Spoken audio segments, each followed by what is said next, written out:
Programme میں آپ کو خوش آمدید کہتے ہیں. میں اسد اللہ خان ہوں. 2022 کے بارے میں کہا جاتا ہے کہ یہ اہم ترین عدالتی سال ہے. ایک تو بہت سی سیاسی شخصیات کے مختلف کیسز مختلف عدالتوں میں چل رہے ہیں.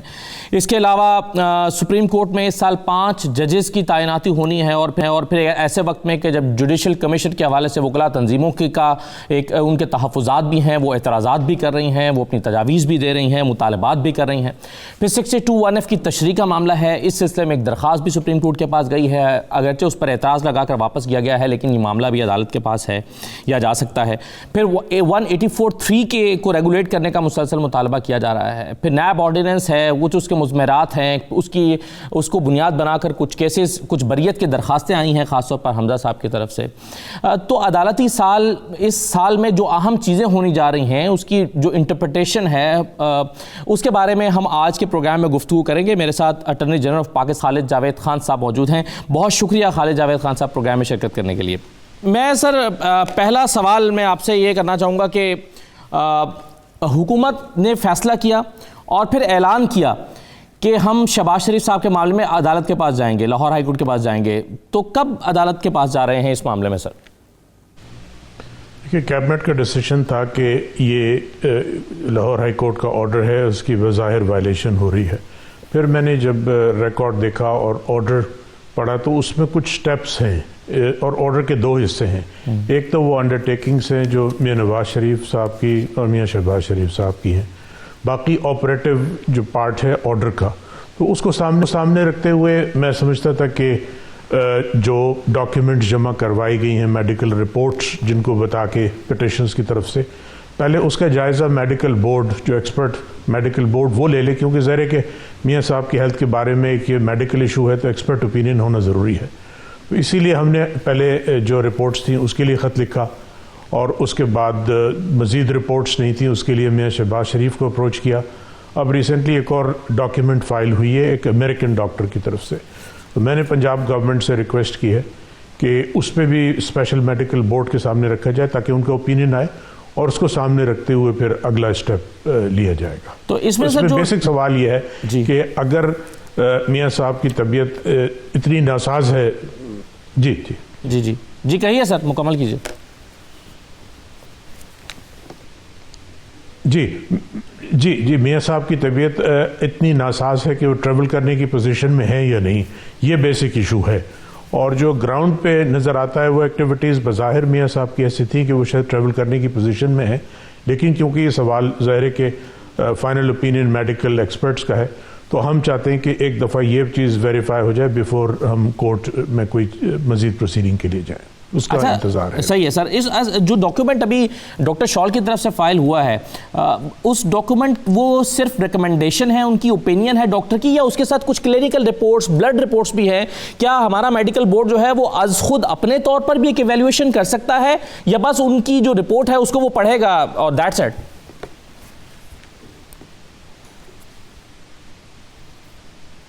جی دیکھیے, پہلے جو رپورٹس 8 ڈاکیومنٹس تھیں وہ جب میڈیکل بورڈ کے سامنے رکھے گئیں تو انہوں نے کہا کہ اس میں یہ میڈیکل رپورٹ نہیں ہے, یہ ان کی بیسس پہ ایک ایویلیویشن تو ہو سکتی ہے.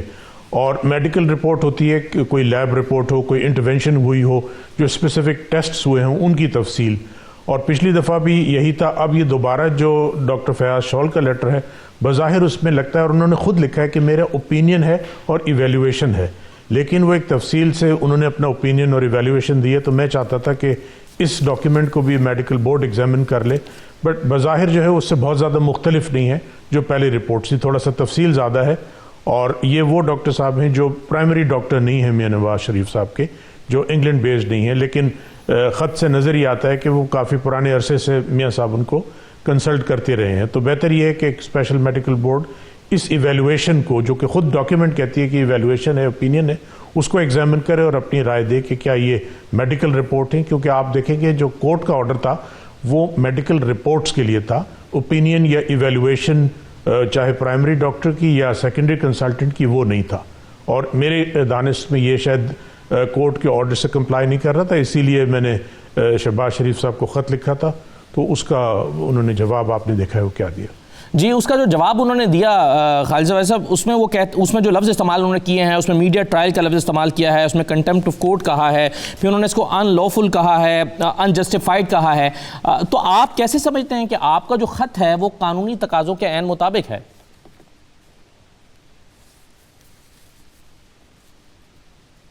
جی میں نے تو اسپیسیفک وہ سوال پوچھے تھے جو کورٹ آرڈر کا حصہ ہے.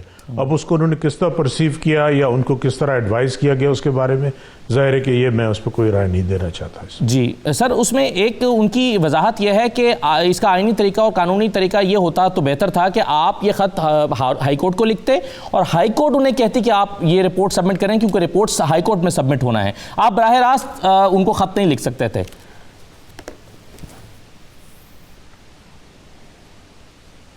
نہیں، اس میں ایسا کچھ نہیں ہے. کورٹ کے آرڈر کے مطابق یہ پیٹیشنر کی حیثیت سے میاں شہباز شریف صاحب کی بھی اوبلیگیشن ہے، کیونکہ وہ ہماری پاکستان کی جورسڈکشن میں ہے، کورٹ کی جورسڈکشن میں. تو میں نے میرے آفس نے خط ان کو اس لیے لکھا تھا کہ آپ نے یہ انڈر ٹیکنگ دی ہے اور کورٹ سے ریکویسٹ کرنے کی ضرورت نہیں تھی، یہ ایک اوبلیگیشن تھی. اور ریمائنڈ کرایا کہ صرف آپ اسسٹ کر دیجئے، ہمیں وہ ڈاکیومنٹ دے دیں. اس حد تک تھا، اور اس میں لیٹر بھی آپ نے دیکھا ہوگا، وہ پبلکلی بھی اویلیبل تھا. تو اس میں یہی لکھا ہوا تھا. جی صحیح. اچھا خالد زاویہ صاحب، جو آپ نے خط لکھا اس میں آپ نے جو انڈر ٹیکنگ اس کو مینشن کیا، اس کا جو تیسرا پیراگراف ہے اس میں آپ نے بھی اس کا ذکر کیا کہ شہباز شریف صاحب نے کہا تھا کہ اگر حکومت کو یہ شک گزرے کہ نواز شریف صاحب کی طبیعت ٹھیک ہے اور اس کے باوجود وہ ٹریول نہیں کر رہے ہیں تو ہائی کمیشن کا کوئی نمائندہ جو ہے وہ جا کے ان کو وزٹ کر سکتا ہے. تو کیا اس دوران میں ہائی کمیشن کے کسی نمائندے نے وزٹ کیا نواز شریف صاحب کو یا کوشش کی؟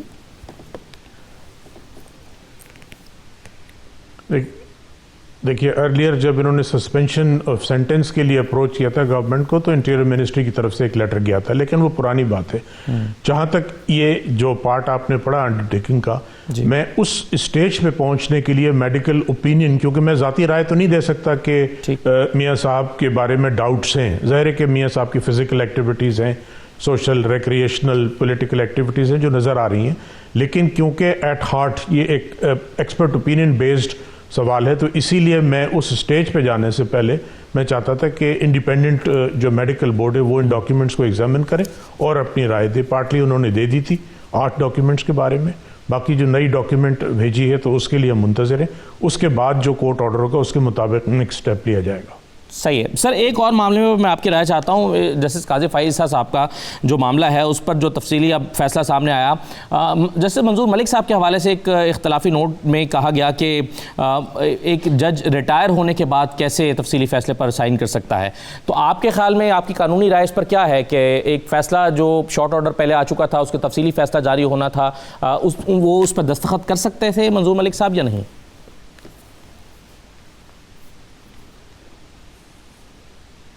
دیکھیے اس پہ جو نوٹ ہے، اضافی نوٹ، وہ صرف ایک محترم جج جسٹس منیب اختر صاحب کا ہے. لیکن اس سے ایک بڑی انٹرسٹنگ چیز، وہ صحیح تھا یا غلط تھا یہ کہنا میرے لیے مناسب نہیں ہے، لیکن اس کو جو اضافی نوٹ ہے اس کو پڑھنے کے بعد ایک چیز بڑی کلیئر ہے کہ شارٹ آرڈر تھا جو اس وقت میجورٹی اوپینین ہے، اس کی روشنی میں 6 ججز نے ایک فیصلہ دیا، اور ججمنٹ جو ہوتا ہے اصل میں وہ شارٹ آرڈر ہی ہوتا ہے، ریزننگ بعد میں اس کو فالو کرتی ہے. اب منیب صاحب کے جو نوٹ کی روشنی میں اگر ہم دیکھیں تو 4 جج صاحبان کا اوپینین ایک طرف ہے، 4 جج صاحبان کا اوپینین دوسری طرف ہے. فیصلہ ہو چکا ہے. ایز فار ایز یہ ریویو ہے اس پہ یہ ڈاؤٹ نہیں ہے کہ اس پہ میجورٹی نہیں تھی، کیونکہ جسٹس یحییٰ آفریدی کا جو سیپریٹ نوٹ ہے وہ انڈیپینڈنٹ ہے ان 4 نوٹ سے، لیکن شارٹ آرڈر پہ جو آؤٹ کم ہے ریویو پروسیڈنگز اس پہ 6 جج صاحبان کے دستخط ہے. اب انٹرسٹنگ میں نے اس لیے کہا کہ دیکھیے ابھی ریسنٹلی جو مائنورٹی اوپینین آیا جس کو محترم چیف جسٹس عمر عطیہ بدیال صاحب نے لکھا ہے، اس میں بھی بڑی انٹرسٹنگ لیگل پروپوزیشنز، بڑا انٹرسٹنگ ججمنٹ ہے. لیگل پروپوزیشنز اس میں جو ریز کی گئے ہیں اور لیگل ایشوز ریز کیے گئے ہیں وہ بڑے انٹرسٹنگ ہیں.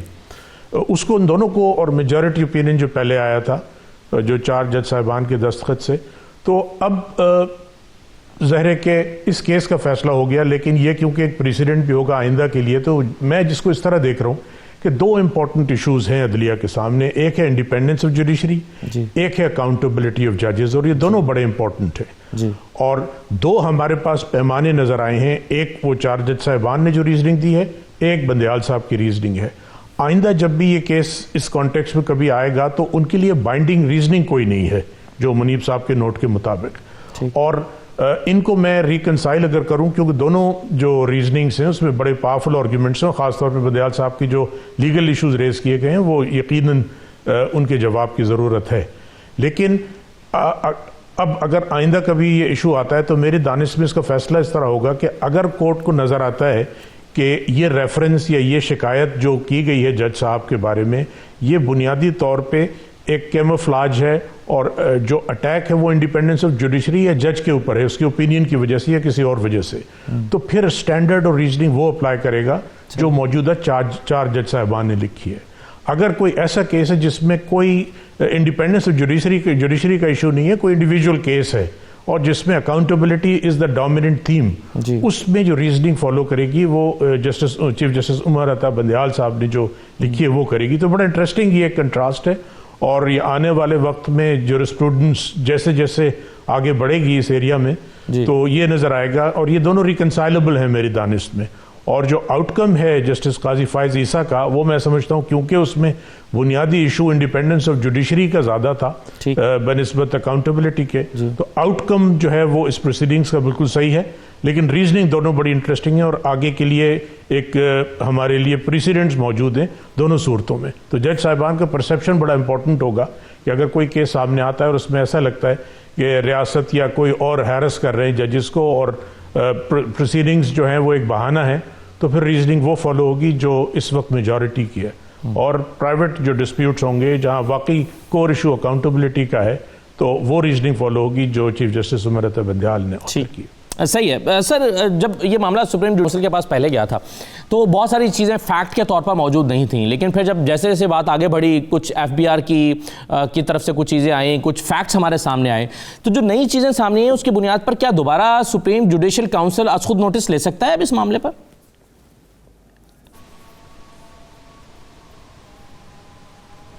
دیکھیے, یہ جو مائنورٹی اس وقت ہے انہوں نے بھی سپریم جوڈیشل کاؤنسل کو ڈائریکشن نہیں دیا تھا, اور یہ ایک آپشن تھا کہ سپریم جوڈیشل کاؤنسل اس پہ نوٹس لے سکتی ہے. اب جہاں تک از خود کی بات ہے تو آپ جو میجورٹی کی ریزننگ دیکھیں اس میں کوئی اسٹیچوٹری لمیٹیشنز ہیں انکم ٹیکس آرڈیننس کی, ٹائم بار کی.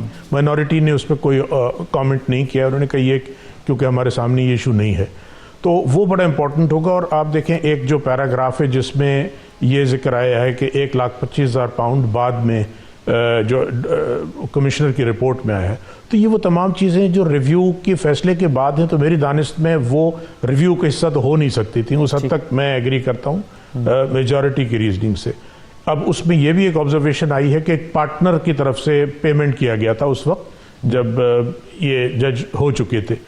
اب پارٹنر کی حد تک تو FBR آج بھی نوٹس دے سکتی ہے, لیکن پھر یہ دیکھنا ہوگا کہ وہ ٹائم بار ہے اور وہ لا فرم کیونکہ یہ ریلیٹ کرتا ہے اس پیریڈ سے جس کو 5 سال سے کہیں زیادہ لمبا عرصہ گزر گیا ہے, تو وہ پرٹیکولر ٹرانزیکشنز کی حد تک تو میں سمجھتا ہوں یہ ایک ماضی کا حصہ ہے یہ پروسیڈنگز. صحیح ہے. اچھا سر, حکومت نے ظاہر ہے اس پر ایک کیوریٹیو ریویو فائل کر رکھا ہے, اگرچہ اس پر کچھ اعتراضات لگیں, لیکن پاکستان میں کوئی کیوریٹیو ریویو کی ایگزامپل موجود ہے؟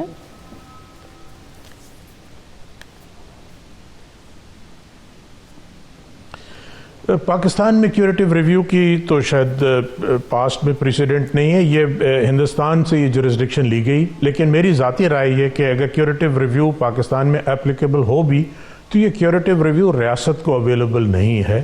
یہ بیسکلی کیونکہ یہ جورسڈکشن جیسا آپ کو پتہ ہے انفورسمنٹ آف فنڈامنٹل رائٹس کے لیے ہے, تو اگر کیوریٹیو ریویو جو جورسپروڈینشلی اویلیبل ہوگا بھی تو وہ سٹیزنز کے لیے تو ہو سکتا ہے فار انفورسمنٹ آف رائٹ, لیکن ریاست کے لیے نہیں. لیکن کیونکہ یہ ایک کیوریٹیو ریویو فائل کیا گیا ہے وفاقی حکومت کی طرف سے, کچھ انڈیویجول جو وفاقی حکومت کے اراکین تھے ان کی طرف سے, تو دیکھنا ہوگا کہ اس کو کس طرح. لیکن میری ذاتی رائے ہے کہ کیوریٹیو ریویو کا جو اگر کانسیپٹ ہے بھی تو وہ اس حد تک ہے for the enforcement and benefit of individuals. Right sir, میں ایک چھوٹا سا بریک لینا چاہتا ہوں پروگرام میں سر. 62 تشریح کے حوالے سے، 184(3) کو ریگولیٹ کرنے کے حوالے سے، اور پھر ججز کی اپوائنٹمنٹ کے لیے سینیورٹی کا جو اصول ہے اس کو فالو کیے جانے کے حوالے سے جو ڈیبیٹس چل رہی ہیں، اس پر میں آپ کی رائے لینا چاہوں گا. ایک چھوٹا سا بریک لیتے ہیں، بریک کے بعد واپس آتے ہیں.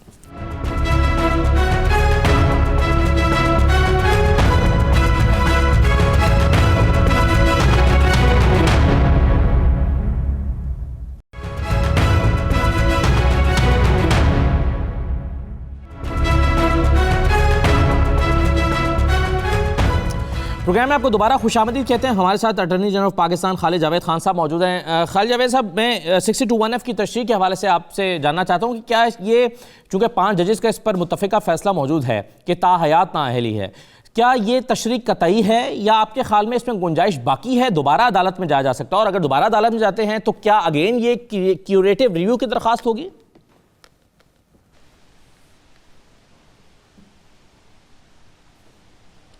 دیکھیے، جہاں تک میں سمجھتا ہوں کہ اس کیس میں جو 5 ممبر بینچ 2018 میں سمیع اللہ بلوچ کے کیس میں ججمنٹ آیا تھا، اس سے پہلے مختلف آراء تھیں ڈیفرنٹ بینچز کی، اور ان کو ریکنسائل کرنے کے لیے ایک لارجر بینچ بنائی گئی جس نے یہ فیصلہ دیا کہ یہ تاحیات ہے. اب اس کے بعد کوئی کیوریٹو ریویو یا کسی مزید ریویو کی گنجائش نہیں ہے. دوسری چیز یہ ہے کہ اس کیس میں کوئی ایگریو پارٹی نہیں آئی ہے، ایک بار ایسوسیشن ہے جو کہ خود ایگریو پرسن نہیں ہے، اور آپ نے دیکھا ہوگا کہ آفس نے جو آبجیکشن لگائے ان میں یہ آبجیکشن بھی شامل ہیں. تو میری حد تک، میری دانست میں جہاں تک کورٹ، ظاہر ہے کہ court can always revisit a case, لیکن یہ کیس نہیں ہے، یہ ایک ایکیڈیمک رائے مانگی گئی ہے کورٹ سے، اور ایکیڈیمک رائے صرف جو پریسیڈنشل اوپینین آرٹیکل 186 میں دی جا سکتی ہے. تو میں سمجھتا ہوں کہ یہ مینٹینیبل نہیں ہے، لیکن یہ ایشو بڑا امپورٹنٹ ہے، اور سپریم کورٹ کے ججمنٹ کی روشنی میں حتمی فیصلے کا اختیار جو ہے کہ یہ تاحیات ہو یا نہیں، یہ پارلیمنٹ کے پاس ہے، اور یہ اس بات کا ذکر بھی ججمنٹ کے اندر تھا کہ اس کا اختیار پارلیمنٹ کے پاس ہے، وہ فیصلہ کر سکتی ہے. میری ذاتی رائے یہ ہے کہ جب یہ بحث کے لیے پارلیمنٹ میں جائے تو یہ بھی بحث ہونا چاہیے کہ 62(1)(f) ہونا بھی چاہیے یا نہیں، کیونکہ میں سمجھتا ہوں کہ جس معاشرے میں ہم رہتے ہیں اور جس سٹیج پہ ہم ہیں سوشل ڈیولپمنٹ کے، یہ بڑا زیادتی ہوگی کہ پولیٹیشنز کو ایک ایسے ریگرس ٹیسٹ سے گزارا جائے کہ آپ کے لیے صادق اور امین ہونا ضروری ہے، جبکہ اور کسی نہ جاب کے لیے، نہ شہریوں کے لیے، کسی چیز کے لیے یہ ریکوائرمنٹ نہیں ہے. تو پارلیمنٹ کو یہ کنسیڈر کرنا چاہیے. تاحیات تو ایک الگ سوال ہے کہ 62(1)(f) ہونا بھی چاہیے یا نہیں. سر، یہ پارلیمنٹ کی پہ میں آپ سے اگلے سوال پر آتا ہوں، لیکن ساتھ ہی ذرا 184(3) کو ملا کر دیکھ لیجئے، کیونکہ سپریم کورٹ بار ایسوسیشن کی طرف سے جو درخواست آئی ہے اس میں 62(1)(f) کی تشریح اور ساتھ ساتھ 184(3) کے حوالے سے بھی کافی بات کی گئی ہے، اور کہا گیا ہے کہ جی اس میں اپیل کا حق نہ ملنا یہ بڑی ناانصافی کی بات ہے، اور پھر خاص طور پر اس کیس میں یہ 184(3) جو ہے وہ اس کے تحت یہ کارروائی نہیں ہو سکتی تھی. آپ کی اس پر کیا رائے ہے؟ یہ ریگولیٹ ہونے کی جو بحث ہو رہی ہے، کیا ہونا چاہیے 184(3) کے حوالے سے؟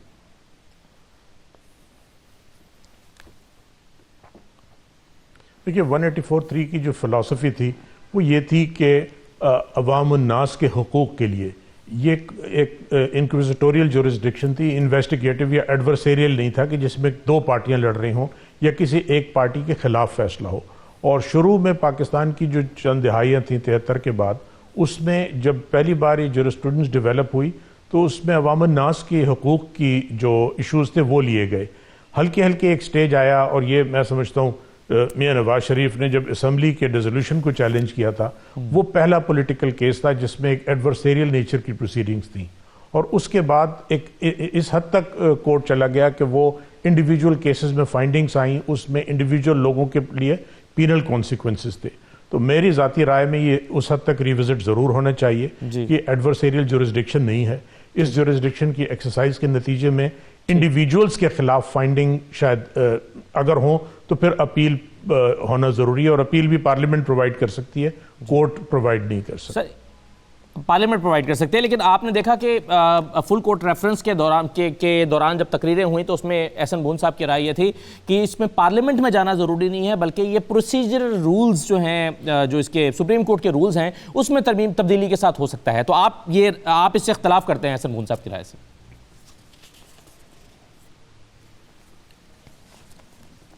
دیکھیے، بون صاحب کی رائے ہے اور وہ ایک سینئر لائر ہیں تو میں اس کا احترام کرتا ہوں، لیکن بے شمار ججمنٹ ہیں جس میں یہ کہا ہے کہ اپیل اور ریویو جو ہیں یہ کریشن ہے اسٹیچوٹ کی.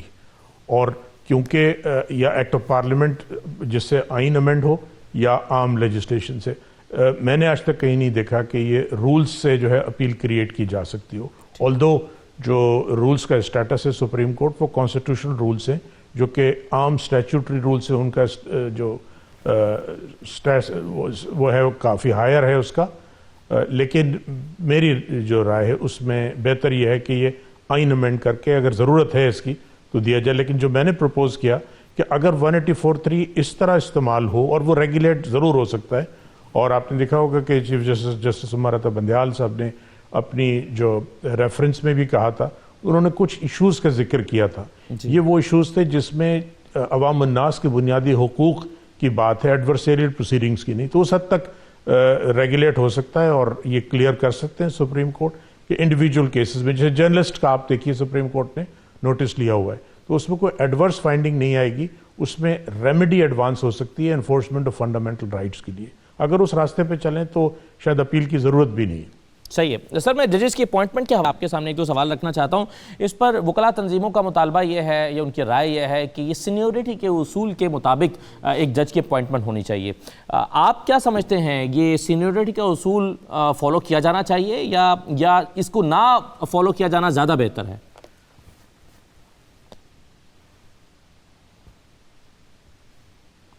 دیکھیے سینیورٹی کا رول ہسٹوریکلی پاکستان میں فالو نہیں ہوا ہے، اس پہ ججمنٹ بھی ہیں اور 40 سے زیادہ اپوائنٹمنٹ ہوئی ہیں.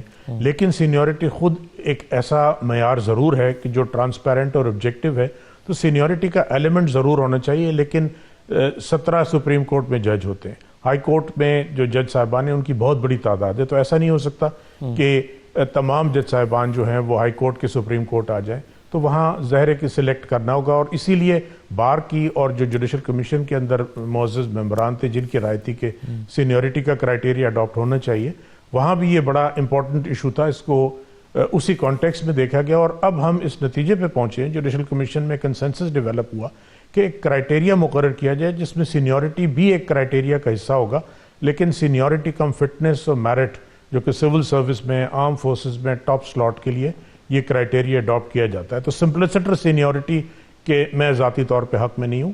Seniority tempered by other considerations of merit, independence of ججز، competence, capacity to handle judgment لکھنے کی صلاحیت، یہ بہت سے ایلیمنٹس ہیں. اگر آپ سینیورٹی کا صرف رکھ دیں گے تو سپریم کورٹ آخری کورٹ ہے، کوالیٹیٹیو جو آپ کو ریکوائرمنٹس ہیں وہ شاید ہمیشہ میٹ نہیں کی جا سکیں گی.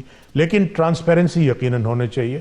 یہ پرسیپشن جو، اور یہی بنیادی وجہ تھی کہ وکلاء نے اور کچھ معزز جج صاحبان نے اس کی سینیورٹی پرنسپل پہ انسسٹ کیا کہ یہ پرسیپشن ڈیولپ نہیں ہونا چاہیے کہ پک اینڈ چوز ہے، یا ٹرانسپیرنسی کو اوائڈ کرنے کے لیے کورٹ پیکنگ کو کا ایک پرسیپشن صحیح یا غلط وہ ضرور ایڈریس کرنے کی ضرورت ہے. میرے خیال میں جو کرائیٹیریا کی بات ہو رہی ہے وہ ہم بار کی رہنمائی سے اگر اڈاپٹ کر لیں تو یہ مسئلے کا حل نکل آئے. بلکہ جو تقریریں کی گئیں وائس چیئرمین بار کونسل کی طرف سے جو کہا گیا، انہوں نے کہا کہ جی جوڈیشل کمیشن سے آنے والے جو ججز ہیں وہ مطلوبہ معیار پر پورے نہیں اترے. تو میرا سوال یہ تھا کہ ججز کے معیار کو جج کرنے کا طریقہ کار کیا ہوتا ہے؟ یہ ایک سویپنگ سٹیٹمنٹ آپ کے خیال میں یا کوئی انالیسس کرنے کا طریقہ کار موجود ہے؟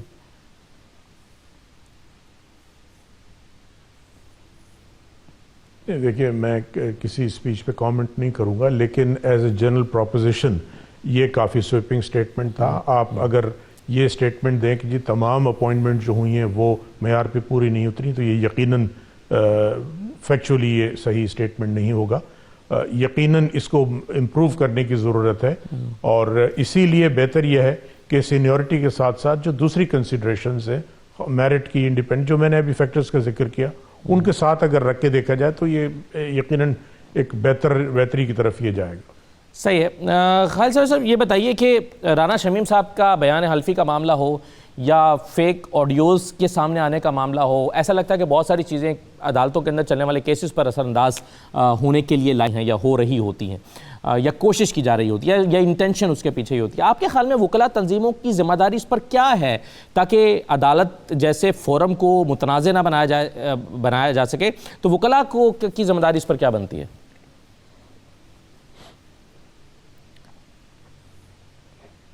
دیکھیے ہسٹوریکلی بار ایسوسیشنز جو ہیں وہ فرنٹ لائن سولجرز ہیں عدلیہ کی آزادی کے، اور پاکستان میں جب جب عدلیہ پہ حملے ہوئے ہیں یا مارشل لاء لگا ہے تو وکلا تنظیمیں ہمیشہ فور فرنٹ پہ رہی ہیں، انہوں نے صعوبتیں بھی جھیلی ہیں۔ اسی طرح وہ کورٹ میں بھی انہوں نے یہ ایشوز لے کے آئے ہیں۔ 2009 کا بڑا لینڈ مارک ججمنٹ تھا، Sindh high court bar association آئی تھی۔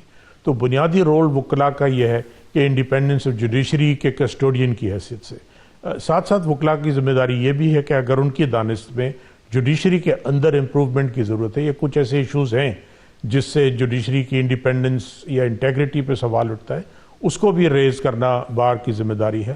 جو چیز پہ مجھے ریزرویشن وہ یہ ہے کہ ہر دور میں کچھ پولیٹیکل ایشوز ہوتے ہیں، ظاہر ہے کہ جب پولیٹیکل ایشوز کورٹ میں آتے ہیں، کنٹروورسی ہوتی ہے، اس پہ ایک سے زیادہ رائے ہو سکتی ہے۔ بار ایک ایسا نیوٹرل فورم ہے، نیوٹرل ان دا سینس کہ پولیٹیکلی کسی خاص ایک جماعت کی نمائندگی نہیں کرتا، اس میں بہت سے اراکین بار کے ضرور ہوتے ہیں جو جماعتیں ہیں، ان کے آفس ہولڈرز بھی ہوتے ہیں، سینیٹرز بھی ہوتے ہیں، پارلیمنٹیرینز ہوتے ہیں، لیکن جب آپ بار کی نمائندگی کرتے ہیں تو آپ کا آبجیکٹو ایک ہوتا ہے، وہ یہ ہے کہ عدلیہ کی آزادی کا دفاع کرنا۔ اور کچھ کیسز میں ایسا لگا کہ شاید آبجیکٹو کچھ بلر ہو گیا، کچھ ایسے کیسز ہیں جس کی وجہ سے یہ لگا کہ ایک پرٹیکولر پولیٹیکل ایجنڈا کو پروموٹ کیا گیا at the expense of other, تو اس سے بار کی جو تنظیم ہے ان کی ساکھ کو نقصان پہنچنے کا خدشہ ہے۔ تو ضرورت یہ ہے کہ سامنے ان چیزوں کو رکھ کے اب جیسے 184(3) کی ایکسرسائز ہے، بار ایسوسیشنز نے ہسٹوریکلی جو آپ دیکھیں تمام وہ کیسز لائے ہیں جس میں عدلیہ کو مضبوط کرنے کے لیے یا ٹرانسپیرنٹ کرنے کے لیے بمِ یہ سینیورٹی کا ایشو ٹرانسپیرنسی کے لیے کیا ہے، اس حد تک بالکل جائز ہے بار کا رول۔ جہاں پولیٹیکل ڈسپیوٹ میں جائیں گے، جہاں ایک سے زیادہ رائے ہوتی ہے تو ساکھ متاثر ہونے کا یقیناً خدشہ ہو سکتا ہے۔ صحیح ہے۔ خالد جاوید صاحب یہ بتائیے کہ آپ کے خیال میں حکومت احتساب کے عمل میں کیوں ناکام ہوئی ہے؟ کیونکہ حکومتی کوئی جو رہنما ہیں، وزراء ہیں، نمائندے ہیں، وہ یہ اکثر تسلیم کرتے ہوئے دکھائی دیتے ہیں کہ جی ہم احتساب کے عمل کو پایہ تکمیل تک نہیں پہنچا سکے۔ آپ کے خیال میں ناکامی کی وجوہات کیا ہیں؟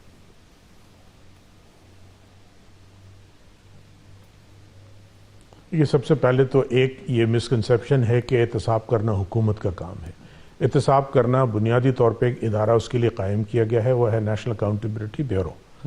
گورنمنٹ کا کام اسسٹنس ضرور ہے کہ اس کو لاجیکل اور دوسری جو اسسٹنس ہے وہ ضرور دیں۔ اگر وہ ادارہ انڈیپینڈنٹ ہو، مضبوط ہو تو یقیناً، اور میں یہ نہیں کہہ رہا کہ جو موجودہ نیب ہے اس نے کچھ بھی نہیں کیا، ان کی بہت اچھی پرفارمنس ہے، بہت ریکوری کی ہے، کیسز بھی چلے ہیں، لیکن گورنمنٹ کو جو اکاؤنٹیبلٹی ہے اس کا حصہ بننا شاید گورنمنٹ کے لیے مناسب نہیں، کیونکہ گورنمنٹ کو اور بڑے امپورٹنٹ کام ہیں معیشت کے، عوام کی بھلائی کے لیے۔ اس کے لیے بہتر یہ کہ اکاؤنٹیبلٹی کے لیے، اور خاص طور پہ جہاں اکاؤنٹیبلٹی انکلوڈ کرے پولیٹیکل آفس ہولڈرز کو، پالیٹیشنز کو، پارلیمنٹیرینز کو، تو گورنمنٹ کو اس سے دور رہنے چاہیے۔ اس حد تک ضرور اسسٹ کریں۔ اب جیسے عدالتوں کی تعداد ہے، ایک بہت بڑی وجہ یہ ہے کہ اوور لوڈڈ عدالتیں، نہ صرف اکاؤنٹیبلٹی کورٹس، تمام طرح کے کورٹس۔ تو گورنمنٹ کی ذمہ داری یہ ہے کہ اس چیزوں کو بہتر بنائیں۔ ایک جج کے پاس اگر 40 کیس لگے ہوں گے تو ہیومنلی پاسبل نہیں ہے کہ وہ تمام 40 کیس جو ہیں ایک ساتھ چلا سکیں۔ تو گورنمنٹ کا اس حد تک رول ہونا چاہیے، اس سے زیادہ میری دانست میں اکاؤنٹیبلٹی پہ گورنمنٹ کا اپنا پولیٹیکل نیریٹو ضرور ہو سکتا ہے سیاسی جماعتوں کا، لیکن اس نیریٹو کو جب ایک حکومت میں ہو تو اس کو ٹرانسلیٹ کرنے کے لیے لاجسٹیکل سپورٹ جو ہے انڈیپینڈنٹ اداروں کو، وہ سب سے بہتر راستہ ہے۔ ٹھیک ہے سر، آخر میں یہ بتا دیجیے گا کہ کیا نواز شریف صاحب کو واپس لانے کا کوئی قانونی راستہ موجود ہے سر؟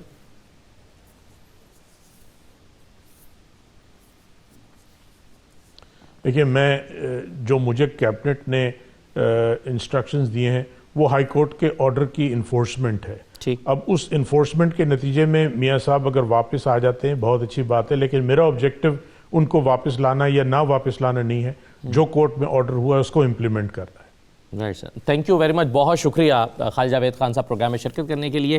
ہم ناظرین ایک چھوٹا سا بریک لیتے ہیں پروگرام میں، بریک کے بعد واپس آئیں گے تو مظہر آپ ہمارے ساتھ موجود ہوں گے، اور کچھ سیاسی جو ماحول بن رہا ہے، جو دوریاں ختم ہو رہی ہیں، جو قربتیں بڑھ رہی ہیں، جو پی ایم ایل این اور پیپلز پارٹی قریب آ رہی ہے، یہ سب کیا ہو رہا ہے؟ کیا مولانا فضل الرحمان آن بورڈ ہیں؟ کیا ہونے جا رہا ہے؟ بریک لیتے ہیں، بریک کے بعد بات کرتے ہیں۔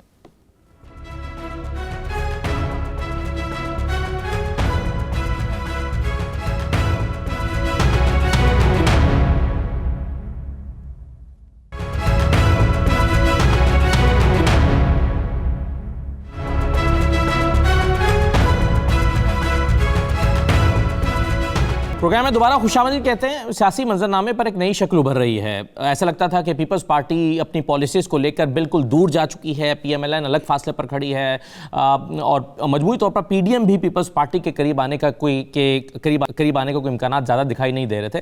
لیکن گزشتہ روز کی جو ملاقات ہے بلاول بھٹو زرداری اور آصف زرداری صاحب اور شہباز شریف صاحب کی ملاقات, جس میں مریم صاحبہ بھی موجود تھیں, اس نے کئی سوالات کو جنم دیا ہے کہ کیا ہونے جا رہا ہے. کیا مولانا فضل الرحمان آن بورڈ ہیں؟ کیا طریقہ عدم اعتماد آ سکتی ہے؟ ان تمام چیزوں پر ہم گفتگو کریں گے. سینئر تجزیہ مظہر عباس صاحب ہمارے ساتھ ہیں. بہت شکریہ مظہر عباس صاحب. سب سے پہلے تو سر یہ کہیے کہ آپ کے خیال میں نزدیک آنے کی وجہ کیا ہے؟ دیکھیے, وہ کہتے ہیں نا کہ کچھ تو مجبوریاں رہی ہوں گی, یوں کوئی بے وفا نہیں ہوتا. مسئلہ ظاہر ہے مجبوریاں ہیں. نظر آ رہا ہے کہ اگر یہ اکٹھا نہیں ہوئے یا کم سے کم منیمم پوائنٹس پہ اکٹھا نہیں ہوئے تو عمران خان کی حکومت کو کوئی خطرہ نہیں پہنچا سکتے, یا ان کے لیے جو ہے بڑا چیلنج نہیں بن سکتے. اپنے انڈیویجول لیول پہ ٹھیک ہے, مسلم لیگ نون کی پنجاب میں اور پیپلز پارٹی کی سندھ میں اپنی گرفت مضبوط ہے, لیکن دیکھنا یہ کہ وہ ایک بڑا شو آف اسٹرینتھ جو کہتے ہیں, شو آف پاور جو ہے وہ کر پاتے ہیں نہیں کر پاتے ہیں اسلام آباد میں, کیونکہ اب کمٹ کر گئے ہیں. اب اتنی مرتبہ پی ڈی ایم کا لانگ مارچ ایکسٹینڈ ہو چکا ہے, اور پیپلز پارٹی کا تو یہ خیر پہلا لانگ مارچ ہوگا, یعنی بلاول بھٹو پچھلے 3.5 سال میں, تو وہ کس حد تک کامیاب ہوتا ہے. تو یہ اپوزیشن کو اب یہ فیل ہونے لگا ہے کہ جو وہ پوری پولیٹیکل مین سٹریم سے جو ہے اس لحاظ سے کم لوگ ان پہ کانفیڈنس نہیں کر رہے کہ ہر مرتبہ کوئی نہ کوئی بات کی جاتی ہے اور اس میں ناکامی ہوتی ہے. حالیہ ناکامی بھی ان کی جس طرح سینٹ میں ہوئی. لیکن جو زیادہ امپورٹنٹ ہے اس ملاقات میں وہ زرداری صاحب کا جانا تھا, کیونکہ بلاول بھٹو کی ملاقات ہوتی رہتی تھی شہباز شریف سے بھی. ظاہر مریم نواز کی پریزنس بھی امپورٹنٹ ہے. جو امپورٹنٹ ہے یہ کہ مسلم لیگ نون کے اندر کیا ہو رہا ہے. پیپلز پارٹی کی اپنی ایک کلیئر کٹ پالیسی ہے. وہ جب پی ڈی ایم میں تھے جب بھی یہی پالیسی تھی, پی ڈی ایم سے باہر ہیں تب بھی یہی پالیسی ہے, اور اس پالیسی میں وہ پی ڈی ایم کو قائل کرنے کی کوشش کر رہے ہیں.